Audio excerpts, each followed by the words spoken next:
इस arthropoda phylum के अंतर्गत सारे कीड़े मकोड़े आ जाते हैं। लगभग 10 लाख जो जीव है इसी आर्थ्रोपोडा के अंतर्गत आता है। और सबसे बड़ा जो फाइलम है पूरे एनिमल किंगडम में वो कौन सा है? आर्थ्रोपोडा ही है।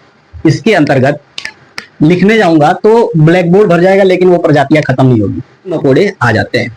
लगभग 10 लाख जो जीव है इसी आर्थ्रोपोडा के अंतर्गत आता है। और सबसे बड़ा जो फाइलम है पूरे एनिमल किंगडम में वो कौन सा है? आर्थ्रोपोडा ही है। इसके अंतर्गत लिखने जाऊंगा तो ब्लैक बोर्ड भर जाएगा, लेकिन वो प्रजातियां खत्म नहीं होगी। केकड़ा,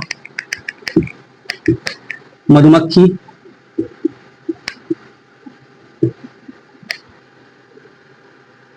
बिच्छू, तितली,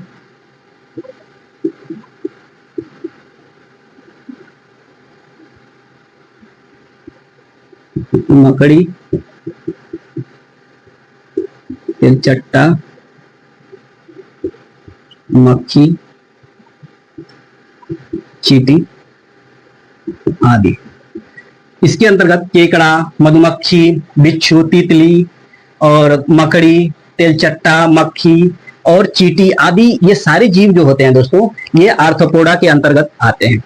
इन सभी जीवों का जो शरीर होता है, जो बॉडी होता है, वो मुख्य रूप से 3 भागों में बटा होता है: हेड, थोरेक्स और एब्डोमेन।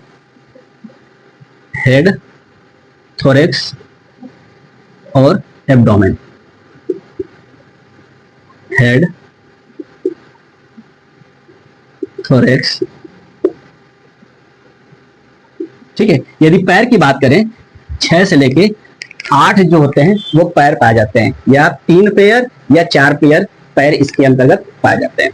ठीक है।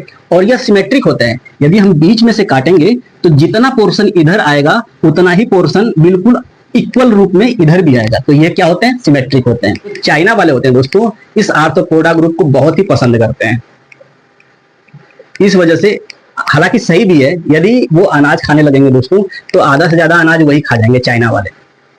एक तरह से देखा जाए दोस्तों, आप सोचिए आने वाले समय में जिस हिसाब से पॉपुलेशन बढ़ रही है, यानी जनसंख्या बढ़ रही है, तो क्या आपको ऐसा लगता है कि जितना लैंड है, जितना कृषि होती है, उसके आधार पे सभी को भोजन मिल सकता है? चाइना बहुत ही चालाक है। वो क्या कर रहा है? वो फ्यूचर भाप लिया है अपना। वो जानता है कि आने वाले समय में इतनी पॉपुलेशन बढ़ जाएगी कि इंसान को खाना मिलना मुश्किल हो जाएगा। तो वो किस पे आएंगे? इन्हीं जीवों पे आएंगे जो कि ये इंसेक्ट के अंतर्गत आते हैं, जैसे एनेलिडा और आर्थ्रोपोडा। हालांकि वायरस बैक्टीरिया को तो वो खा नहीं सकते, हालांकि खाने वाली चीज यदि पा जाते हैं वो तो खा भी जाते हैं, लेकिन वो सूक्ष्म जीव होते हैं, वो दिखते नहीं है। जो बड़े बड़े कीड़े होते हैं उनको तो खाई जाते हैं ना ये। तो दोस्तों, ये जो चाइना और जापान वाले हैं, इन्होंने फ्यूचर को भाप लिया है। उन्हें पता है कि आने वाले समय में भोजन की कमी होगी तो आदमी इसी पे आश्रित होगा। तो क्यों ना हम अपने जीन में इन सारी चीजों को डालने की, हाँ हमारे पूर्वज इसको खाते आ रहे हैं तो हमने इन सारी चीजों को एडॉप्ट कर लिया है। हालांकि चाइना और जापान के अलावा और कोई देश इसे एडॉप्ट नहीं कर पाता है। आने वाले समय में यही एक महाशक्तियां बनने वाली है। मेरी बातों को आप लोग याद रखें।